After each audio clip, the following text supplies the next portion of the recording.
GupShup with Gurpreet Sarin.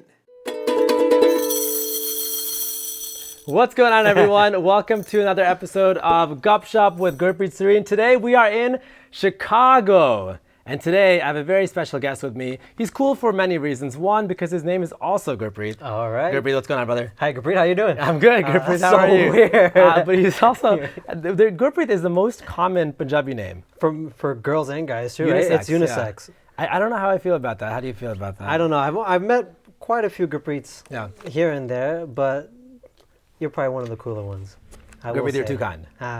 It's interesting because my siblings have a lot more unique names. Sure. Right. My brother's name is Surtej. Surtej. Okay. My sister's name is Soni. Sony. But my name is Gurpreet, which is like the most common. S and then G. Yeah. What about you? You have a sister? Yeah, my sister's name is Serena. Serena. And it's not even a normal way of spelling it. It's Surina. So what is like the craziest pronunciation that your sister has gotten? Serena is like people. Serena. But it's pronounced Serena, like Williams. Serena. The people have been spelling it like Serena Williams, with the E-R-E. But nobody has spelled it the way that she has it. I feel you. Gurpreet, I have a question for you. I have many questions for you. I'm excited to have you on the show because you're, one, a very talented musician, super passionate about a lot of things in life. Sure. But I like to start off my interviews with very interesting and somewhat relevant questions. What is your favorite percussion instrument? That's probably the hardest question you could possibly ask me. I know. We spent an hour just talking about this. Yeah, I mean, I've been watching a lot of your podcasts, and I always wondered if you asked these questions beforehand and whether or not these people are prepared. And I will tell you right now that none of these questions are prepared, and I was not adequately prepared for that question. I do that on purpose. The idea is this is meant to be a raw, unedited podcast where people don't have much time to think about answers. What is your favorite percussion instrument? Well, that's the thing. I had the last 30 seconds to think about it. It's marimba. It's marimba. Okay, what is a marimba for those who don't know? So a marimba is almost like an elongated xylophone, except the wood has many different types, but mainly rosewood. Okay. And so rosewood marimbas, and what sets it apart from xylophones is the elongation of the tubes, the sound tubes or resonator tubes. Yeah. So the longer the tubes, the more lower the tones are. Okay. And the more sustain that they have.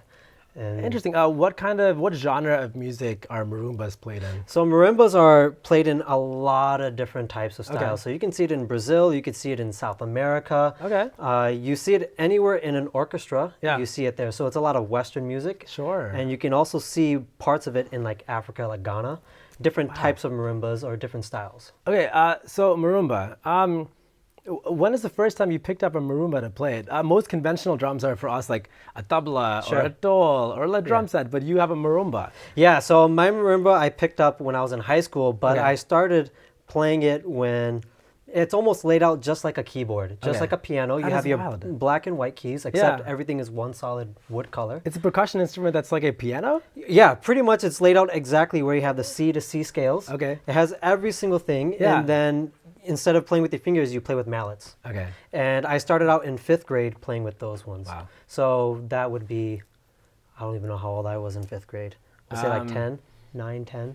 10. Yeah, we'll say around that. So that's when I started with like bell kits, which is almost the same style, but then we started going from there middle school and then got more serious in high school. All right, Gurpreet, anyone who knows you knows that you are an amazing percussionist. Sure. Walk us through way back when, young Gurpreet, when you got started with like music in general. Sure. I would love to thank my parents for that. Okay. Because if it wasn't for them, it wouldn't have seeded an aspiration to do what I want to do. Okay. So my dad grew up doing tabla and kirtan and everything. So I grew up in my house. It was a very eclectic household. Okay. So my dad was the more NWA, more Tupac, or more of the Houdini house music. Wow. My mom was the Kiss, Rush, the The Who. So I got an influence of that along with the Nusrat Fateh Ali Khan, Alap, and all the other like maybe UK Kirtan and all those artists. But then in terms of percussion, Tol, started picking up Tol maybe around 5 years old, 4 years old, doing the Rangala Punjabs. Those old school style where everybody just comes together and just celebrates Vaisakhi. Of course. And all those programs. So then in terms of Western percussion, I picked that up around 5th grade. Okay. So my first drum set was around 18 years ago, 17 years ago. Do you remember where that drum set was from? I believe that was Sam's Club. Really? This is before Costco. Dude, my first guitar ever was from Sam's Club. You still have it? No. No? Oh, that's unfortunate. It was $70 and it just randomly, but I started a lot later. Sure. But okay, Sam's Club drum kit. kit, you're what, 5 years old? No, I was roughly maybe 10. 10 years old, okay. 10, maybe 11 years old. Yeah. And then from there, I remember it was around Christmas time and came downstairs and it was just bright red drum set. Wow. And just like you, actually, I don't have it either. Oh, man. It's been gone. It's been donated. Oh my God. Okay. Yeah. But from there, I mean, we started a collection of instruments. So we had the tols, we had the tablas, harmoniums, but then now we started the Western percussion instruments. That's awesome. And so we had the marimba, and then we ended up getting another drum set, congas. Yeah. So 10th grade, you started, 10-year-old, Yeah. you started experimenting with Western percussion Yes. instrumentation. Did you take classes, like independent classes, Sure. or private classes, or was it more school-based? What was your like early education into music? It was a mixture of pretty much everything. Okay. Everything in terms of getting the elementary school band, concert band. Okay. And then from there, doing the private lessons around 6th grade. Wow. And then from around that area, now, because I came from a very affluent in terms of high school, very good school district, what ended up happening was we started to delve into like the percussion end of around the world. So I got the steel pan for Trinidad and Tobago. Yeah. Also had the percussion ensemble, did the world choir. Oh, that's awesome. Doing drums for all that. And then doing orchestra, like pit orchestra. Yeah. So that's just like maybe just a small end, but I got to experience a lot of different ends of the world just from high school. Just from high school itself. Yeah. This is incredible. What was your first experience where you started playing this? But like, tell us how you felt in your mind when you first started experimenting with this stuff in high school. So for me personally, I was a kid that was always very rambunctious. Rambunctious, okay. It's a very strong, I think my parents would agree, I was a very wild kid that used to run around. And one of the only things that let me sit down, center myself, and put me in a sense of good homeostasis. Okay, ooh. Another word for you. Yeah. Not science word, my center would be with music. Wow. Music was one of those things that I felt very in tune with myself. I was able to concentrate my energies in a way that any racing thoughts that I had, I can put it out there and I can put that energy towards drumming. Yeah. It's great because with things like drums, you can have a personal connection to it, but you don't need to have sticks or anything. You can just play percussion. You can make anything you want into a percussion instrument. Yeah. So it started with pots and pans. Okay. Your parents must have loved that. Yeah. They still do. I still play sometimes. Good for you, man. It follows different pitched glasses. Yeah. Yeah. Don't have those near me because glasses. I'll be just. I sometimes I think musicians are cool because not everyone gets people like musicians. I'll be in a restaurant sometimes. You know the whole like water glass. Yeah, it's haters gonna hate, but you know it's an art. It's an art, bro. It's an art. It's an art form. An art, yeah. But I would say though that seeded my in terms of taking it and moving forward, using those energies to output positive energy. Yeah. That's actually one of the avenues that I used. Music was a gateway to actually communicate with people who not necessarily speak the same language as you. Sure. So it was a way that I communicated with kids. It was a way that I communicated with other adults without even uttering a word. Music is universal. It's a universal language. It's like the only language. Maybe I guess facials and other, those forms of communication are like a silent verbal communication. Mm-hmm. But music is one of those things where you don't have to understand to be able to appreciate it, and actually everyone can understand it. It's really cool. Yeah, if you were to play a rhythm and I repeat it back to you, we just communicated with each other. Yeah. If we do like a back and forth sing-song way of doing things, we can actually have a whole conversation without uttering a word. Where all in the world have you traveled because of music? Well, music has taken me all over the U.S., but also Canada as well. Okay. So nothing outside of North America yet. Oh man, dude. Yet. We will do this at some point. That is actually one of my goals. I want to go to Australia. Okay. I want to go to India. Fun fact, I've never been. To India? I've never been to India. I've never been home to motherland. Is this like intentional? You never had the time or energy? You hate India? What are the... No, I do not hate India. No, I don't know. No, that I'm so sorry. No, but the whole reason was because of how our household was set up. Sure. In terms of having everybody, my dadaji, dadiji, mom, dad, and my sister all live in the same house together. Which is amazing, yeah. Which is great. My grandparents worked all the way until like 2000. Wow. So we had 4 working people in the household. Oh my gosh. So to be able to do that along with balancing a school life, it was very hard to go to India when it wasn't hot. Yes. Summertime would not have been the best to take a kid who has asthma too, as well. Yeah. So that would not have been the best power move by the parents. I just came back from India, and Delhi is like the worst when it comes to air pollution or air quality. Sure. So yeah, just in general, it's bad for breathing for regulars. But if you have asthma, it's like a different.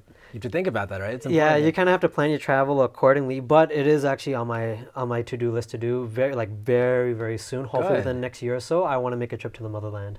Good. Yeah. It's cool because, again, for someone who's passionate about music, getting to travel the world, especially a place like India where there are so many different cultures and like the influence of music is so large, for you to be able to experience that's got to be like mind-blowing. Oh, I'm already having ideas in my head of where I want to go and who I want to see and things of that nature. Sure, yeah. But we'll see where that goes. Life goal is to go to Ghana, West Africa. Okay. Ooh. I want to learn how to play djembe. Djembe is actually one of my passions. Okay. To learn Ghanaian djembes from the head chiefs of the villages, because those who are bestowed the highest honors are the ones that teach the djembe out there. Okay. So that's kind of one of those, you know, people go to see ustads. Yeah. They go all over the world to seek those who have the knowledge. Of course. The highest honor is bestowed upon those who are the djembe masters in Ghanaian villages. Wow. See, this is interesting for me. I like to talk to people that are passionate. I didn't know too much about you. This is the first time we're meeting. Yep. But from my initial research, I've obviously know that you've done amazing things when it comes to like the urban desi sphere. Sure. But to hear that you have passions outside of that realm, most definitely, and like the like international sort of music, just idea. That's really cool to know that you're passionate about so many other international forms of music. Urban desi for me is quite recent, within the last 3 or 4 years. Okay. Before then, not really much. Really? A lot of it was doing the Western music and things of that nature. For me, I wouldn't call it whitewashing, but in terms of what music I listened to that was Punjabi related, was like your Amoro Pangara CD from 1992. Okay, yeah. So like the old school, and I never really got, because of the circles of friends that I had and the types of environments that I was in, I didn't really have much of that support from that style. Yeah. And so it was one of those things where until I got immersed into that environment was when I started opening myself more. And I got to see a lot of people, meet a lot of cool faces, and from being in that environment, I was able to get more into the culture and back to my roots. Walk us through your introduction to urban desi music and that sort of style, because I definitely want to talk about your experiences working with those sort of Punjabi urban artists, but knowing that it's a very recent thing for you, how did you originally get started with that? So 2015, I would say there's another Gurpreet Banu all the way in Washington, D.C. So there's it's a perfect trifecta. I think we should get all the Gurpreets in the world together and just have like a Gurpreet like gang. That should be our own Gurpreet band. Gurpreet gang, yeah. G gang, the G band. Yeah. So Gunda Gardi with the Gurpreets. There we go. So shout out to Gurpreet. He passed my name along. There was a tour that was happening in the U.S., Diljit Dosanjh. And I heard of the guy. I mean, I didn't know about him up until that moment. Because you were so like surrounded in like the Chicago bubble. I was in the Western bubble. And that actually had a positive impact because I got to take things to a different level.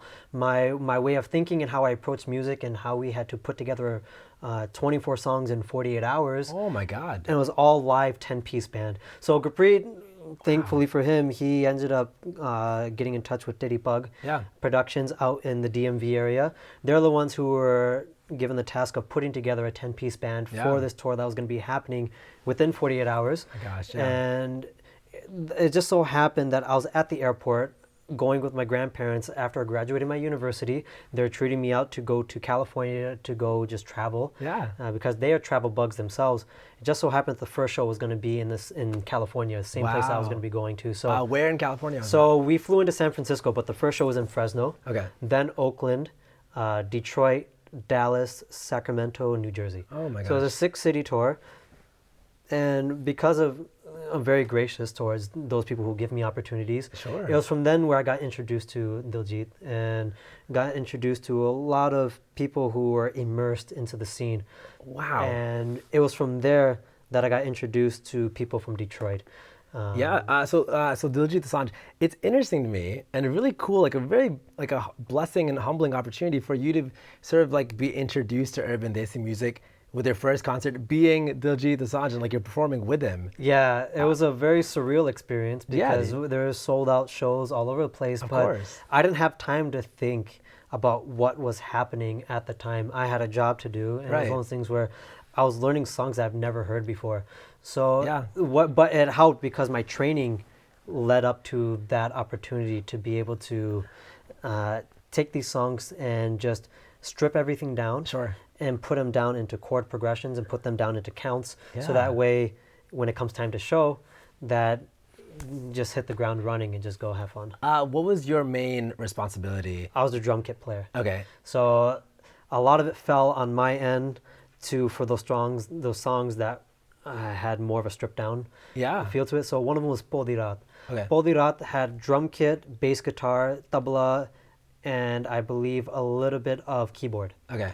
That's it. That's all it is. And then his vocals and maybe backup vocals. My God. Yeah. And that was probably the most nerve-wracking time I've ever had. The first two shows didn't go so well. Okay. And I thought, man, they're not going to invite me back to do anything. Really? I was very down on myself. Why do you think they didn't go so well? Or like what do you mean didn't go well? Well, I missed all the cues to come in and cues to get out. And then he's looking back at me saying, yo, man, what are you doing? I'm like, all right. It was the last song of the first half of the concert. Okay. So then I took that time, okay, either you can crumble and fold under this, or you can take this and use it as a learning example. And that's and push forward. And and it was those experiences that allowed me to get as far as I have so far. Yeah. Is primarily making sure and ensuring that there's going to be obstacles that you're going to deal with. Yes. You have a couple options. One, either you can put your nose to the ground, take it with a smile and run with it, or you fold under it and you let yourself crumble within. You sort of defeat and you defeat. Accept it. Yeah. What is like the most important thing you learned while on tour with Diljit Dosanjh? Be yourself. Okay. Okay. Be true to your craft and trust yourself. Trust your instincts. Okay. If you trust yourself and you trust those around you, then everybody will take care of each other. Everything will take care of itself. That's true. Yeah. It's kind of like when you're on an airplane and they're like, put your own mask on before you help someone else. You kind of have to make sure that you are. I mean, I think also you should help the kid. I don't know what I would do in that. What would you do in that kind of scenario? I would probably help everybody else, even the adults. I would help before I'd help myself. You're like the hero, sort of, in that you would help everyone. Yeah. Yeah, it's the Gurpreet in our nature, right? It's the Gurpreet in our nature. It's like the horror movie when you're trying to help everyone, and then the freaking zombie bites your head off first. Yeah, but you know what? But at least you go down fighting, and you know, okay, at least I saved those other people. That's true. Because whatever's gonna happen to me is going to happen. It's gonna happen anyway. At least you did like an act of kindness. Yeah. Yeah. Wow. So that's like a really cool lesson that you learned on the concert itself. Yeah. What was your most memorable experience? Like of all the different tours you were doing with Diljit Dosanjh, all the different concerts. With him. Yeah. Like your most memorable or like your favorite experience where you were like, wow, this is it. I'm doing it.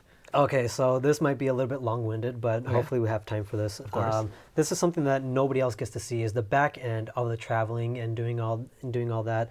So we had a show we had Dallas, Sacramento, and New Jersey. So if you think about geographically speaking, you had down south, then all the way to west to Sacramento, and then cross country to New Jersey. We did 3 cities in a row. It's like 3 different coasts. Friday, Saturday, Sunday. Okay, wow. Okay, your circadian rhythm must have been all over the place. Okay, so we ran on no sleep, and it was the last 3 shows of the thing. However,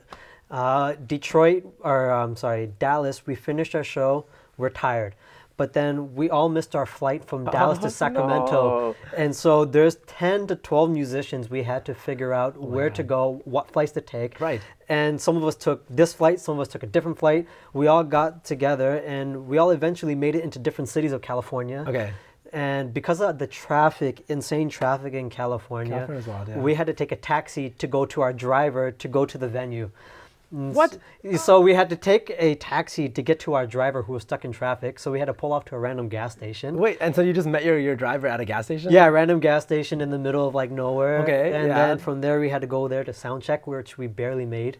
And that had to be one of our best shows that we had to Sacramento. This is dope. And then the funniest things, I won't name names, but one of our musicians, because the driver that we had was a little bit older. Yeah. And we had a bunch of musicians that knew how to drive too, and they were younger. God. So we took over his driving duties. And how does that conversation even happen? Pull over to the side. We're not making our sound check. We need to get to sound check. You're allowed to do that? You're just well, whether we were allowed to or not, we still did it. You commandeered. We commandeered a 10-passenger cargo van. Oh my God! And we found out there's a governor chip because we couldn't go past 90. Yeah. On the side of so we're highway going, weaving back and forth, and there's a couple of we have video footage somewhere of almost going off the road and almost well, it was fun. We were so like we didn't have enough sleep. We're all slap happy. Yeah. And it was probably some of the best experiences ever. We made the show. It was one of our best venues that we went to in Sacramento. Right.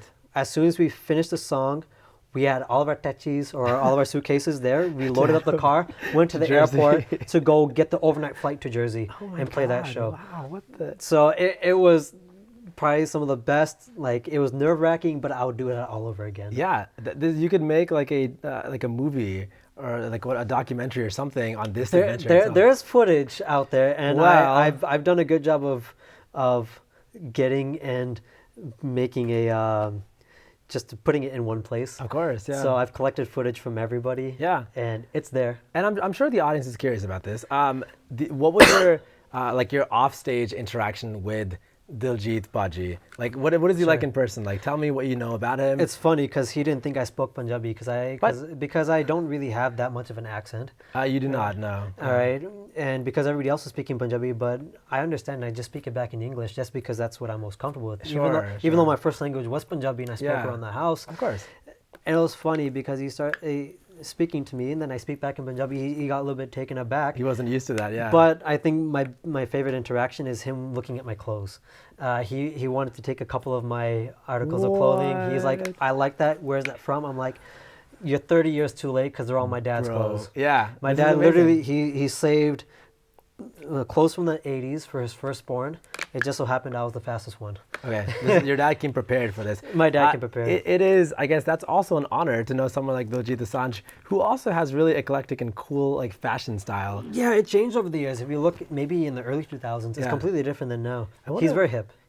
I watched a Coffee with Garden episode with Diljit, and he doesn't splurge on anything except for clothing. Yeah. And this episode, it was Diljit and Badshah. Yeah. And they were both like, I guess Garden was pulling out random clothes from his wardrobe, and they were just randomly guessing, or they knew exactly this is from like Gucci Spring Collections 2017, Balenciaga. I didn't even know what Balenciaga. That's because they're very in tune of what market. They're a little bit ahead of the curve in terms of the Indian market. In terms of they're changing the way that the youth of us and the youth of India, how they're thinking and how they're shaping. They're now coming more into the Western market because we see Kanye, we see all these Pharrell, we see all these lines that are being put out, but we've been doing this for decades here. Correct. India hasn't really, is more the Amitabh Bachchan, like all white clothing and shoulder pads. They're still figuring it out. They're still figuring it out, but I think individuals like Diljit, they're a little bit out of the curve and they're setting the tone. Yeah, they're like the trendsetters of that. They're setting up for what's about to come. Gurpreet, you and I have the same name. I'd say we're similar in our music sense, but you clearly have a really cool fashion sense. I'm rocking boring clothes. What are you wearing, bro? Tell me what's going on here. Well, these pants are my dad's from the 80s. And this is actually my mom's. I took this. I was like, I need something that will pop on camera. You're literally representing your family right now. I literally have everything from my family. This my sister gave me for my birthday a couple weeks ago. So this is the first time I'm wearing these, and they feel great. What line of shoes is this? This is, I think, Vans. My first ever Vans. Hey, there you go. So I love color. I love popping, and I love being able to match colors with everything. Yeah. I think it accentuates my personality. Very vibrant, very positive. Yeah. Not many a lot of people do neutral colors, things like that. I'm springtime all year round. Dude, this is cool. Yeah. I think I also have a vibrant personality. You do. But my fiance dresses me, and she doesn't let me. Well, Rachel, stop dressing me. Ah. She told me not to talk about that. Every episode that we discuss fashion, I talk about her, and she sort of is my like fashion guru, if you will. But I don't know, because I don't know when you met Rachel, but I remember, I think it was 2006 when you were on American Idol. 2006. Was no, it no, 7, 8, 13. 13? Yes. Well, 7. I'm gonna take a sip. Gurpreet, you gotta do your research, bro. This is the GupShup with Gurpreet. Yeah, we do research with each other. However, I will say that my favorite thing was how you came in with your bug, and was it a lavender shirt? Yeah, dude, that was like a checkered H&M. I think the entire outfit was H&M except for my corduroy gray pants that were JCPenney. Yeah. Even my shoes were H&M, and if you've ever worn like cheap shoes, they're not comfortable. They lasted 1 week. But yeah, it was like a lilac or lavender buggy, and then some like checkered vest. Yeah. The funniest thing, because after you did your audition, and this is a question that I had for you. Yes. How much creative freedom did you have when it came time to post editing that episode? Because because what ended up happening was, we see it on our end, they did a whole Turbinator thing, which by the way, people were calling me Turbinator because you were Gurpreet, you wore a turban, and you're a musician, and people thought that I was you. Yeah, is that racist? Is that? I don't think it's racist, because I thought it was a compliment, because here's somebody who's on a national scale, and I wasn't even in front of a camera. He just did it for me. And I will say there was a lot of controversy surrounding that, like that nickname. Yeah. And I haven't actually spoken about it super exclusively or just very specifically, so I'm glad you asked me.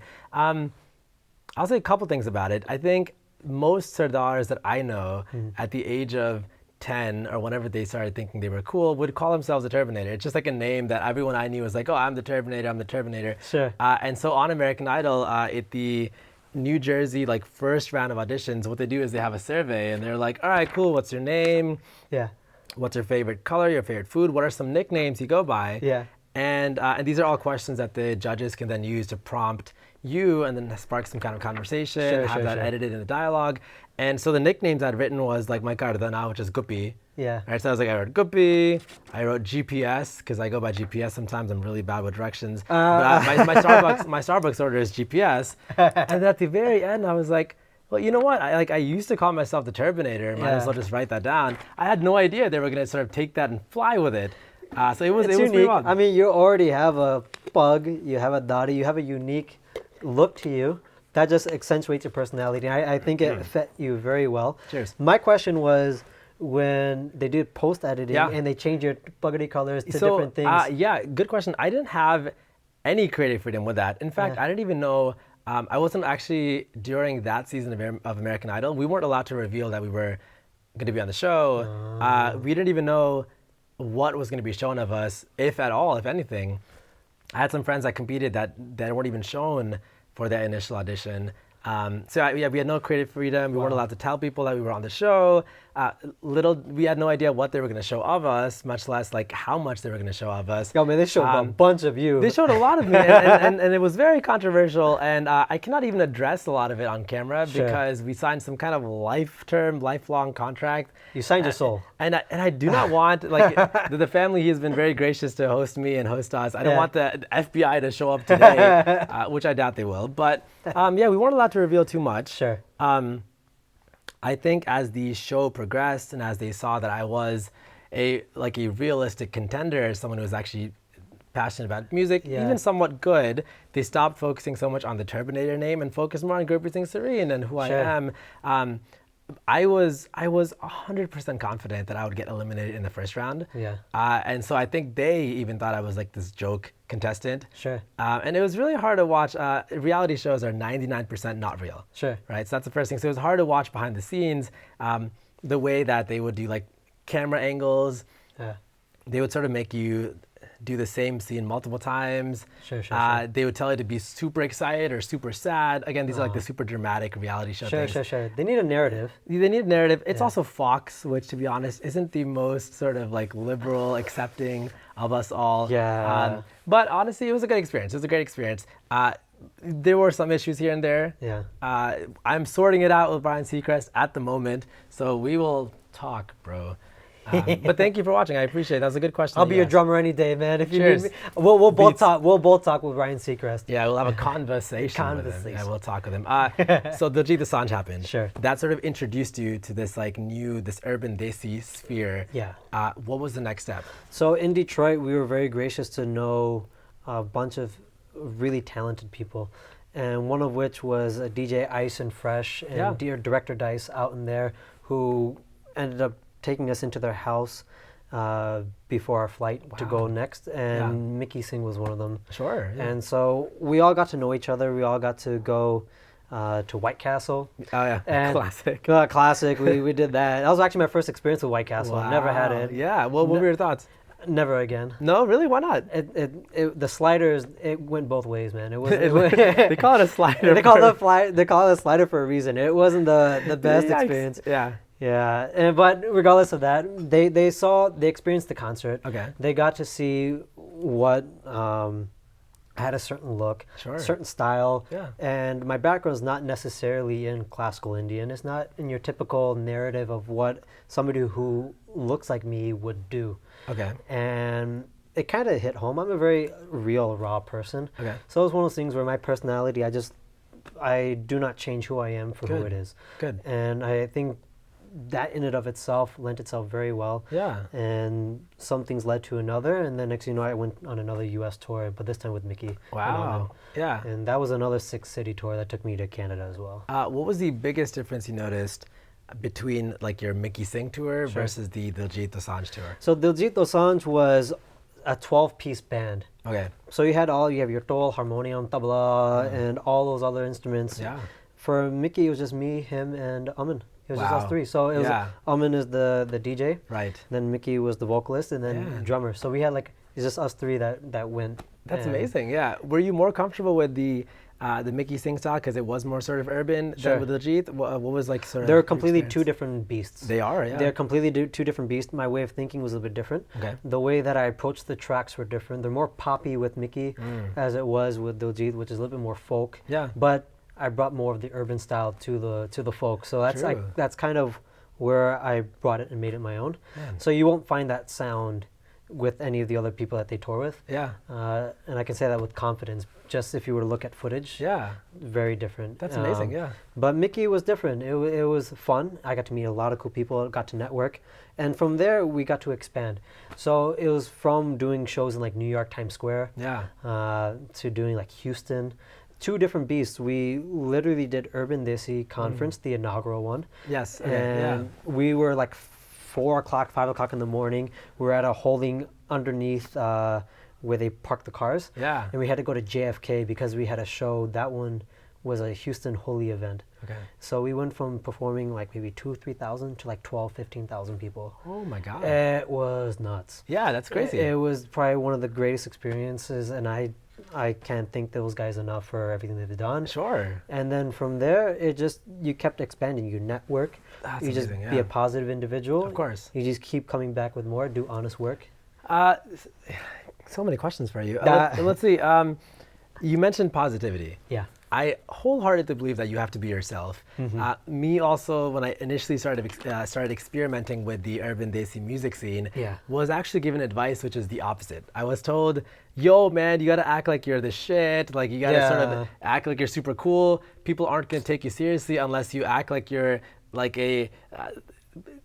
not a Cardi B, but like you're supposed to be super confident but then cocky for them to take you seriously. Sure. Which I'm not a fan of, but the people did also then walk all over me. How was it for you to traverse, be yourself in an area where if you're doing like urban desi music, R&B, you're supposed to act like you're a cool guy? I mean, if you were to look at any videos that I've posted, they're very in your face, but it's a different type of energy. It is 100%. If you're somebody who has this, if you're emitting this certain type of energy to you, people can hone in on it. Sure. And one of the things that I like doing, or that I take pride in, is you feel like you can be yourself when you're around me. Okay. And I wouldn't say you let down your guard, but you can also peel back a little bit of yourself. You can start having raw conversations, and you can start being. You don't necessarily have to blinders up. Yeah. And I think that lends itself well when you want to be in this area. And I think that alone, you treat everybody the same. Yeah. You don't want to be walked over, which it does happen when you're a very positive and a happy person. Yeah. People mistake your smile for weakness. Or they take you for granted. Oh, because of 100%. that. Yeah, And you know what? It's my wholehearted belief that people are going to do what they're going to do, whether you're going to be nice or not. Sure. The only thing that you can do is control how you act and how you're going to let other people affect you. Got it, yeah. You can't affect other people. That's not your job, is to say, I want to change that person's mind about me. Yeah. No, that's too much effort. Of course. It's enough effort just to be yourself in a place that's very superficial with social media. Absolutely. It's very hard. It's very hard to cut through that bull when everybody is looking for that like or that view. Yeah, and I know you're really big on that. Very much. We've been talking on the phone a little bit. I've been like stalking you on social media. So I want to talk to you about like a story that you posted relatively recently where you seem very passionate about not focusing on the followers or the likes. Talk us through that, because a lot of social media nowadays is about chasing the followers, chasing the likes, that sort of like your credibility. It's all about affirmation, right? People, I mean, because anybody can garner views and pay for likes and pay for that. Some people, it's like an instant gratification. Oh, somebody just liked this photo. It's almost like there is studies that have been done that like your serotonin and different neurotransmitters, receptors, they fire off when you have that instant gratification. It becomes addicting. And if you're able to nab that before it becomes an addiction, then you're able to cut through a little bit and be able to say, okay, it's not about what the likes and views are. It's not about what my perception is and how I need to put this filter because I need to hide this identity because people don't want to see this part of me. And I can understand insecurities happen. And I myself have been down that rabbit hole, maybe not so much as maybe other people, but I went down enough to know that this is an issue. And that's something I'm very outspoken about. I've used my platform in a way to say it's okay to not be okay. It's okay to have difficult conversations and be uncomfortable, because those uncomfortabilities will address and let you have conversations that maybe you're not able to have before. And maybe some of my experiences will help you out. There's a lot of people who have different, how would you say, shortcomings, obstacles that they've gone through. But they still go back to the apps to seek those gratifications. And it's like it's in and of itself feeding this vicious cycle. And I just want to go out there and just shake, saying it's going to be okay. And I'll do whatever I can in my part to use my energy and my time to just emit as much positivity as I can. I love that. I'm only one person, right? But one person in one post can make a huge difference. If one post gets only 10 likes, maybe those 10 people that like that post, you really resonated with them. And then they're spreading that positivity 100%. onto their people. That's kind of, so my hashtag that I use is Have You Smiled Today. Have You Smiled Today, which is so beautiful, where'd you come up with that? That came actually out of probably the lowest of lowest in my depression. Maybe about 2 years ago or so. I moved away from home, and I moved about 4 hours away to Indiana, which is not the most bluest of states. It's one of those it's more of the fox. I will say I'm not very good with geography, but I think I know. And so you have Illinois, and then Indiana, just like southeast, just a little bit southeast. It's literally the state over from Chicago. Got it. Not very super liberal, not very diverse. Not very open, not very diverse. It was very predominantly white. So moving away from home was very difficult because I'm a very family-oriented person. But then also at the same time, I've had also some family health problems that were happening. And so as soon as I moved into the house, I was just given some bad news. And then after that, I was not in the happiest of places with my program that I was getting my master's in. I didn't have my sense of community, things that made me who I was. Before in Chicago, I was volunteering for kids in the intensive care units, bringing music to bedside to kids in the pediatric units, in the NICU units, as well as doing volunteering for Best Buddies, which is a international organization that pairs one-to-one friendships with kids with autism and developmental disabilities. So doing all these outreaches, social outreaches, music, big in music, things that made me who I was, it felt like it was stripped away from me. And we're having that as well. And at my lowest of lowest, I'm like, you know what? I'm usually a generally overall very positive guy. Sure. I have nothing but the best support of my family and environment. Yet I still feel these feelings. Yeah. I can't be the only one, and I can't be the only one that has this situation. And so I kind of took comfort in seeking comfort in posting my feelings. Yeah. And it was very receptive with people. And they really were drawn in at a time where a lot of movements were happening. Yeah. A lot of people were being a little more outspoken. And that's when I started the hashtag Have You Smiled Today. Because if you don't let 5 or 10 seconds ruin the 36,000 seconds that there are like in a day. Yeah, of course. Absolutely. Right? Yeah. So if you were to change that perception Yeah. and that mindset just by a little tweak Yeah.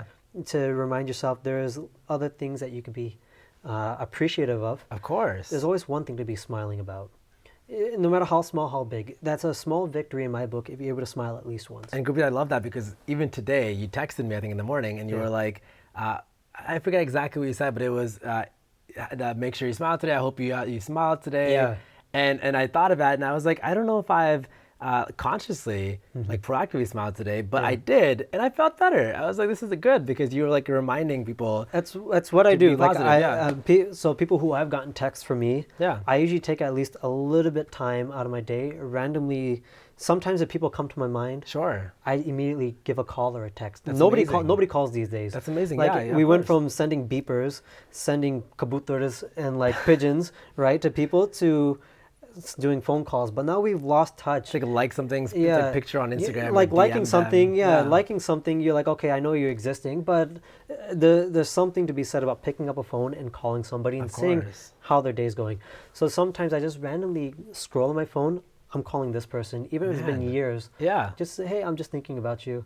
And that's amazing. I think that goes a long way, and you never know. More often than not, they're going through such a hard time. Absolutely. And it's their opportunity to say, you know what, I need a little switch of perspective, and I need that little rainbow. You know, it's interesting, especially in this day and age where we only really post what we want people to see on social media. Yeah. We've heard a lot of stories from these celebrities who people were thinking, wow, they look so happy or they were so successful. Yeah. And people like, Robin Williams, Anthony Bourdain, those people come to mind.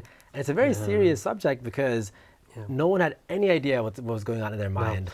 And I'm very outspoken about mental health, and especially in the South Asian community. Of course. Because it's still a taboo subject. It is. Things like autism, disabilities, sex, and mental health are not talked about. Why are they not talked about? I think it's more of the older mentality and generation of thinking where because they quote unquote, if you have an individual with ADHD or you have a kid with a disability, it's a taboo subject that they shouldn't be shown in public because out of scared of what other people may think. Exactly. It's all about what Loki can give us a community. 100%. And I'm very outspoken against that. And that's what I do, parental education for disabilities. Whether because maybe it's just not the education's not there. Sure. And I'm a firm believer that the more educated you are, the more you rid yourself of ignorance. Absolutely. And in all facets of life, whether it's bullying, which is what I'm very adamant about, spoken against. Whether it has to do with mental health awareness and disability awareness. If you had to give parents one bit of advice, right? I'm sure there's a lot of things that you could talk about and we should talk about. It's sometimes tough to have this conversation where in our culture, in our community, we're taught sort of like Sat Vachan, Ji Ha, you have to accept what the elder generation says and to respect it. But if you have to give any advice to that elder generation about those subjects, or even our generation who now is slowly starting to have kids, we're sort of becoming those young parents, what advice would you give to people? First and foremost, be able to be comfortable about talking about your feelings. Talking about your feelings is the biggest thing that in our household we made sure that all of us are able to voice. Whether you're a woman or a man, it's okay to cry. It's okay to feel sadness, anger, greed. It's okay to feel all these things. You're not a human being if you're happy all the time. And this is true. Men in the South Asian community are being taught to silence themselves when they are crying, not to show emotion, to be a man. True. That's what set us back generations. And that's what I feel like as a parent, Well, not as a parent because I'm not a parent. Gurpreet, tell us about your child. No. But what parents should? What parents, I mean, who am I to say what parents should or should not say, Sure, right? yeah. But I can tell you from what my parents have taught me is to always respect your elders, always have that respect. Sure. But from a parental perspective, be able to not cut your kids slack, but be able to have an open mind and open heart when it comes to having conversations like this, when your kids are having emotions that they do not know how to handle. Yeah. And to do so in a loving way and know that they can talk in a safe space. A lot of kids our age don't feel like they can go to their parents to talk about things because of what they may say or how they may feel. There's also like a generation gap. And it's actually interesting because I think our parents and everyone has a different case or different scenario, but they did the best that they could given the circumstances. 100%. We have so many resources nowadays. Even today, a couple days ago in like my new apartment in DC, I got this magazine and it was like a parenting magazine. And I'm like, I don't know why. What are you trying to tell us? I don't know why mom, dad, happy birthday. And like, but the idea that again, there are all these resources for people now. To learn and to grow and to expand their horizons and have these conversations. Our parents did the best they could. And, have you ever seen Orange is the New Black? Yes, I have. I like to bring this in conversations because you learn about what people went through and sort of their backstory and why they are the way they are and sort of just understanding and respecting and putting that in perspective, right? To give a little background of my, a little bit of my lineage. Yes. My grandpa and grandmother, they emigrated from India to UK. Okay, so in the 60s, late 50s, early 60s, they immigrated there. My dad was born in England, but then they immigrated to the US in 80s. So my dad grew up in a Western household, meaning he grew up in the Western world. My mom was born and raised in Montreal, Quebec. Wow. So I came from, I'm first generation American, but not first generation Western. So I think that's where I got kind of a leg up. I had young parents too. My parents are still relatively young. Actually, they still go clubbing, which is a fun fact. They were, 2 years ago, I think, they were in Vegas clubbing with Calvin Harris, was the house DJ at Club. Wait, hold on, what? Wait, like as in Calvin Harris was the house DJ, yes. The house EDM DJ. This is wild, So they still go clubbing to this day. My dad's definition of clubbing is golf clubbing. I'll be here all night. I think, wow, so because of that, you have this sort of, like a different scenario or privilege where your parents are more hip. You grew up in a more sort of modern, forward-thinking household, but I live with my grandparents still. My dadaji and dadiji are in our household. And it's a different culture, Yeah, but the thing is, my grandmother and grandfather said because we had the household that we did, it was such a young household. Their way of thinking completely, I feel like, changed in the last 20 years since having me and my grandparents. Like my grandparents would like go out and date. Wow. Which I've never heard of. Like I was taken aback. I'm like, can you run that back? Like, did I hear what you just told me? Repeat please what you just told me. Please repeat, because that's like every like South Asian's dream is to just say, hey, go out, have fun, meet people, and just, and have fun. So oh my God, but the reason why we got to that point, to go back, is having those conversations, being open, being raw. I've had very fortunate to, for the last year since graduating, taking care of my grandfather, who has he had large B-cell lymphoma, cancer. And so I was very fortunate because it was a blessing in a way that I got to get very close to him. I got to see parts of him that maybe his own kids have never seen before.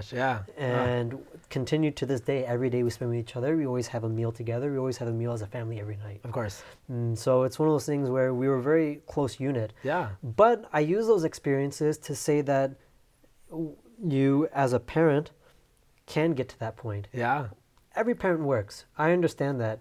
Every parent has a obligation to take care of a household. I understand that. But that's just one part of being a parent. Is supporting a family. But there's also the peel back, there's the emotional aspect, the spiritual aspect. Of course. Different things that make you a human being at its very essence and core that we still need to talk about and still curate. I am very curious and excited sort of for the next generation of parenting within the South Asian community. I'm excited. I'm excited for you to be a parent. I can't wait to see what Gurpreet. That's so cool. Scholastically or education-wise, let's talk a little bit about your background there, because I'm sure that's also helped define your perspective, your experiences as well. It did very much so. So my undergrad was health and human sciences. So it was a quote-unquote pre-med without the pre-med Yeah. track. The way my parents outfitted our household and the way of thinking is, whatever you want to do in your life, we're going to support you 110%. It doesn't matter Wow. what you do. Yeah. Whether you want to do a psychiatrist, psychologist, or a marine biologist, whatever you want it to be, just make sure you put your best effort, and we're going to outfit you for the best tools for your tool belt, so that way you're going to succeed in life. That's amazing. Okay. And I think that took a lot of pressure off of me. Of course. To let me explore. So I had a health science major, music minor. Nice. So my minor's in music. Yeah. And then with the intention of, towards the end of my undergrad, I had a choice of whether or not to do psychiatry or psychology. And really quickly, for someone like me who's not very smart. no, you're plenty smart. Psychology and psychiatry. Sure. What is the main underlying difference? One's an MD, so Okay. the psychiatrist can prescribe all the medications. Okay, they're a medical They're the doctor. ones that, I mean, both of them, they see patients or clients. Yeah. But the psychologist doesn't prescribe more medications, the more the therapy route. Okay. But they also are the ones that write the textbooks. If you go to the PhD route, Yeah. you write the textbooks, you do the research, and you go that scholastic part of it. Sure, okay. Research driven versus more medical Medical-driven, and medical okay. school driven. Okay, so you had the opportunity to sort of Opportunity. do So both, yeah. rather than read the textbooks all the time, I wanted to write the textbooks. And my interest or population of interest was autism and disabilities. Yeah. And I wanted to do something that had to do with building interventions for kids with autism, Sure. so that way I can optimize their human development. Yeah. Individuals with autism it's a neurodevelopmental disorder where social skills are severely they're altered. Okay. And so there's a whole spectrum. Obviously, I don't know if you heard autism spectrum disorder. Yes, okay. Okay, so there's a wide range in which you can be diagnosed. Okay. You have the higher end where you just miss social cues. You can have a conversation, but you won't be able to get jokes, metaphors, and be able to have, maybe you don't have as good as eye contact. Okay. Because there's anxieties and stimulation that are resulting of that. Okay, so that's like a lower degree. No, that's the highest functioning. The highest functioning. Okay. Is that. Okay. But the lowest one has to do with more biological, where there's no communication skills. Yeah. You can't speak. You're more, in terms of your physiological structures are altered. You don't have control of your bowels. You don't have control of what you eat. Okay. So sometimes you get fed. Your diet affects how your moods are. Then there's a gray area in between. Yeah. Where now maybe you may not be able to have a conversation, but you're able to talk. Okay. You're not able to form maybe sentences, things of that nature. So ever since I graduated with my undergrad, I went to grad school at Indiana University for a master's in learning and developmental sciences. Okay. Yeah. So the crux of that degree has to do with how people learn, how they acquire knowledge, and transfer that knowledge to different educational settings, Okay. both formal and informal. And I used a special education lens Okay. with that because I wanted to outfit myself with the best possible tools to be able to have that dream come into fruition. Sure, sure. Sometimes artists that are pursuing music Mm-hmm. or other forms of art don't like to focus too much on their full-time job. And that's because they don't want it seen as, like I'm working like a desk job or a 9 to 5. They would much rather be known for like their brand or what kind of Sure. stuff to do. But in your case, I know you do some really cool work as Yeah. well. If you don't mind describing very quickly what kind of stuff you do work-wise. So currently I work as a behavioral therapist, Okay. Or specifically autism behavioral therapist. Yes. So I go to clients' houses and I build interventions along with other licensed professionals. Wow. And I work one-on-one with these kids. It's incredible. Okay. So some kids go to school all day. Yeah. And then they come home and they see me for like 3 hours. That's amazing, And yeah. we work on sentence structures. We work on increased eye contact. Yeah. We work on outfitting themselves with the best tools for their tool belt for when they leave the classroom and when they leave the house. Okay. So we give them the best fighting chance so that they can be integrated into the community. What have you learned most from, and if you're not allowed to share this, I get that. Sure. What have you learned most from your clients or your students? Sure. I think love and patience. I've been given the utmost love from my parents for the longest time. Yeah. And continue to this day. Each day is completely different. You may have some difficult, challenging times one day, Yeah. but that is a clean slate the next day. And where there may be frustrations and where you Sure. actually get like hit Yeah. physically and and all that, the next day nothing like that happens. Yeah. And so you just have to be on your guard, and you just have to be able to be prepared. Yeah. You prepare for the unexpected. Wow. And every single day of this week with my clients have been very different every day. Oh my gosh. Which is fun because I don't like to be complacent. Yeah. I don't like sitting in one spot. I want to be out there traveling, and I want to be out there trying to make a difference. I can't do that behind a desk. You cannot. No. I at least, not to knock people who do go behind the desks, but for me, I need to have, I can't be monotonous. I can't. I have to be very eclectic, and I have to have that stimulation. That's how you learn. That's how you grow. That's how you like feel the excitement in the world. Very much so. You mentioned that you went through the scholastic path that you liked reading and writing books. Yeah. If someone could write a book on you, oh wow, Gurpreet Birk, what would you want the title to be called?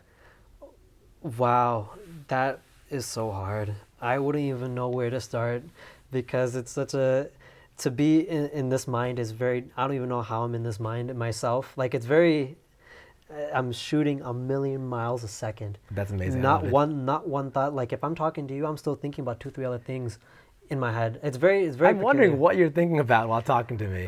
You know what? I'm having like random thoughts going in my mind. I mean, I'm having music. I'm having like cartoons, like Tom and Jerry. It's random. I'm telling you, I'm thinking about Tom and Jerry. Tom and Jerry's there, yeah. I'm thinking about my grandfather. I'm thinking about memories. Of course, yeah. But in terms of writing a book or what the title would be, I honestly, I couldn't even tell you. It's such a hard. You know what we could do? We could transcribe the past 2 minutes and just put that entire thing as the title of the book. You know what is the type of book it would be? A choose your own adventure book. Oh, dude! It would be one of those where turn to page 9 if you want this to happen. Yeah. Have you ever seen the new Black Mirror movie? I have not. It's like a choose your own adventure. Okay. Well, are you into Black Mirror? Yeah, I've seen it. But the new season, you do it with your phone. Yeah, is that how it works? Yeah, I guess it's just a movie. Okay. But you can't use a TV for the platform. You have to actually do it on mobile, but also computer, and then you basically just choose your own adventure. I have not been able to do that, but I saw that as soon as it got out, and I thought that was a really cool concept. It's a really cool. You should check it out. It's like Goosebumps. Goosebumps is like one of my favorite books. Growing up? Yeah. I remember one book of Goosebumps. And the guy, oh my God, he was in Halloween. He got a mask. He turns into this like villain, and he's like he can't escape the mask. It's a girl. Wait, you remember this one? Oh, I know this book. Oh, it's sure. It's one of my favorite books too. Oh it's the Haunted Mask. Yeah, that's the one. Yeah. It's the Haunted Mask, and I have goosebumps right now. Yeah. So in terms of the Haunted Mask, it was a girl. Yeah. I forgot. I think her name was Sadie, and she had blonde hair in the show. And she had a green mask. She went into a store. Yes. She went into a back room. And the that was guy. the first mistake, Cindy. It was the first mistake was going into the back room of a haunted mask during Halloween. And the guy warned her, don't do this. And she stole the mask. And then I think he wanted her to steal the mask. Yeah, he did. Then she became that gremlin-looking character. What was your most memorable Halloween costume? Oh, I was a minion for like the last 3 years. This very no, not allowed. It's very basic. Basic? Okay, well I've been Cookie Monster. The opposite of basic. Okay. Yeah. I've been Elmo. Dude, I was Elmo too. I was Simba. Okay, yeah. Okay. These are all very cute. I think I pulled those off. Those were when I was younger. But like the Minion, it had many different functions though. It was a Minion onesie. So October 31st in Chicago is super cold. Sometimes even snows. Yeah. So it had different functions. So I thought I had like maybe a sweater underneath and I had a onesie. So I was very comfortable at every party I went to. That's good. So that's one of the reasons why I did it. I would say basic because I think everyone I knew at some point was a minion. Yeah. I don't know if it was just easy to do. It was very easy. But the sweater makes sense. But if you think about minions though and how like rambunctious they are, they're very out there. That's you, man. That's totally me. I'm a minion. What's the leader of the minions called? Dave? I think it was Dave. That's like the main minion guy? There's 3 of them. Okay. There's 3 of them. Wow, you know your minions. What was the guy's name? Steve Carell's character? Gru. Gru. I think Gru. Yeah, I've been told I'm Gru because I don't work out my legs. You skip leg day? Yeah, dude. I skip both days. I don't work out, so you have that on me. At least you're consistent. Equality for all, man.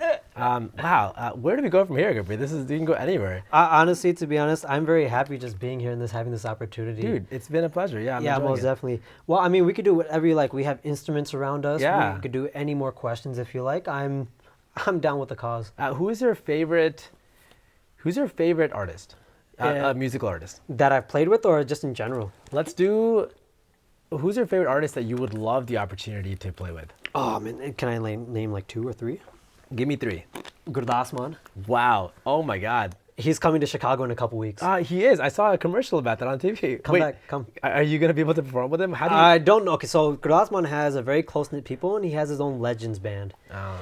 But Okay.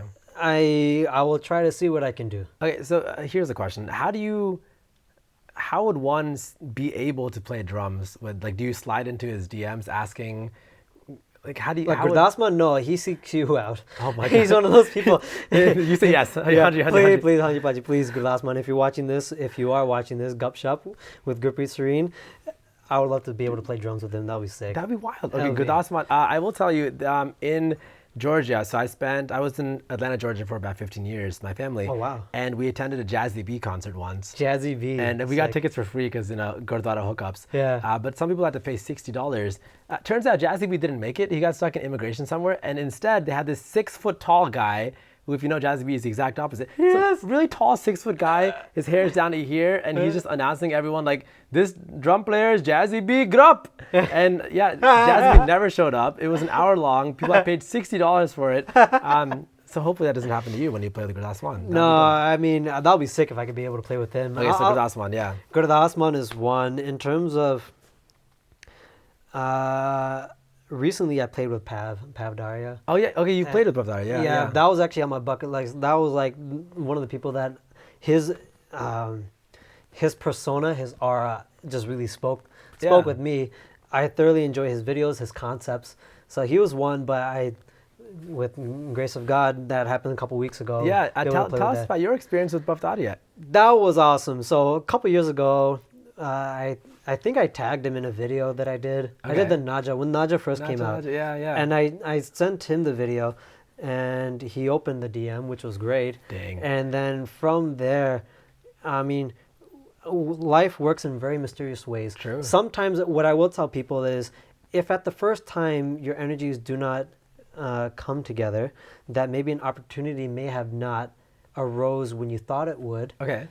Don't worry, it will come when it will. Sure, yeah. And sure enough, 2 years later, came from Australia. Wow. We performed we met for the first time in Vancouver together. Okay. That's the thing. He came from Australia, I came from the US, and we both met each other.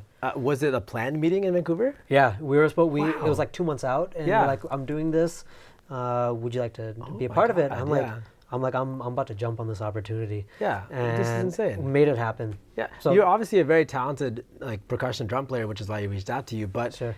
Is it did he see something of yours recently, or maybe he had put you in his mind, or his manager had you written down somewhere? Actually, you know what? I didn't even meet I met his manager like 2 months after I met with Pav. Wow. So it's one of those things where with Bish, and it was really, he's an amazing human being. Yeah. And I love both of them to death, and they're both different, opposite people, but they work so well together. That's awesome. And it was one of those things where I felt very comfortable, and I feel like they felt comfortable as well. Good. And we both met up with each other in Vancouver, and we ended up just making it happen. And that was like an hour long. That was actually his first, if I'm not mistaken, first with live drums and keyboard. That's amazing. First live show, and I God. think we did a very solid job. Yeah, Baftaria, he's very talented. He's done a very a variety of types of songs. You sent me one recently that he just did. Yeah. 2 million views already on YouTube. 3.5. Oh, 3.5. As of I'm watching it. It's at the peak of wedding season. Yeah, wedding season is about to start, and Yeah. it's an anti-wedding song. It's really funny, and depending on when this episode drops, it'll probably be 10 million or almost something. definitely, and it's gonna be played at those sangeets in those weddings. This is guarantee hilarious. it's gonna I be love played. it. It's gonna be played. Like a personal note for me to go back to watch the video and laugh if it actually is played at our reception. Yeah. But he's done things with Fateh, a funk style song. Yeah, he did Pav and so the thing with Pav, he does out there things. He doesn't do the quote unquote what is hip or what is happening around the time. He's his own person. He's his own. He sets his own trends. That's why it spoke to me, because I do my videos very differently. I think outside the box in terms of I see a play structure like a seesaw. I'm like, I want video of me playing on that. That's awesome. Okay. And a lot of like the B-roll footage that I make, I Yeah. integrate dancing in the songs. That's There's not awesome. really much drum covers you see of people that are dancing in there or having a personality. No, it's just drums. Yeah. It's just straight drums. For me, I like to take it a step further. I like to be able to be behind that creative process. Yeah, that one music video he did with Fateh was super creative. Yeah. And then he flipped the switch completely with Anjali Taneja, Yes, who I've been who's- fortunate to have as a guest. Incredibly talented. And she's actually one of my favorite human beings. And you've worked with her many times Oh, as well. so I told her I was gonna find out a way to bring her name into this. Yeah, okay. So Anjali Taneja, hello, what's up? That's good. She's probably looking at this. She's like, oh my god, oh my god. Yeah, the two people I would love to be watching. There's three people. Gurdass Gurdass, yeah, Paftaria, yeah, Anjali Taneja. Yeah. yeah. Those are the three. Those Squad. are the perfect. That's a squad goals. Yeah. Okay. So a third musician that you would love to play with. Oh my goodness, it probably has to be like a western. So there's Yeah, actually give me a western. So yeah. there's a guy actually out in the UK called KSI. KSI is a rapper, and he's a YouTuber first. He Okay. made his living doing the FIFA and like recording videos of him doing FIFA games. Yeah. Very very big YouTuber. Like he has like almost like 19-20 million subscribers. Wow. He's like the number one UK rapper Yeah. or UK YouTuber. Wow. Okay. Not many people in our like community knows him, but people Sure. maybe in the UK do. yeah. He's doing a big tour, and he might be coming to the States. Okay. So I would love to do something like that. Very out there. Yeah. Very music. different. Yeah. Very different. In terms of urban desi scene, Jazzy B would be sick. Oh yeah. I would love to play with Jazzy B. Fateh, I've yet to play with. Okay. Oh really? Yeah. Fateh, I mean, we've met here and there, Yeah. but like I said, the opportunity will present itself when it should. Yeah. Sometimes those types of conversations, when you meet somebody, you kind of gauge how the conversation should go. Of course. Some people I watch from the back and they see somebody, they think that's the one and only time they're going to see that person, and Yeah. they want to just like hound and be like, I want to do this, let's do that, let's do that. Correct. Correct. Yeah. I'm one of those, I like to sit back and see if the conversation would dictate that. If Sure. not, if that conversation is going to happen organically, let it happen Let it organically. happen. Yeah. And so that's actually my maybe, how would I say, advice to any musician or people who want to work with others. Okay. It's good to be excited Yeah. to be meeting others, Yeah. but be able to gauge conversations and know, okay, there will be another time when we'll meet each other. Maybe the conversation to be had at the time Sure. may not facilitate that, but just know that your opportunities will come. And you can tell that in your story from when you started like touring, or you started with Diljit Dosanjh to all the networking you've done with all these artists Yeah. to where you are now. Yeah. Very quickly, I want to ask you about your experiences with the Urban Desi concert, because actually Sure. I think that's the first time I saw you. Yeah. Was, oh my God, there's a Sardar playing drums. Yeah. This is wild. This is like amazing. I think that might have been the first time I saw you or heard of you physically. How was that experience? That was probably one of the greatest experiences, and I'm very thankful for it. They're now in their fourth year. Yes.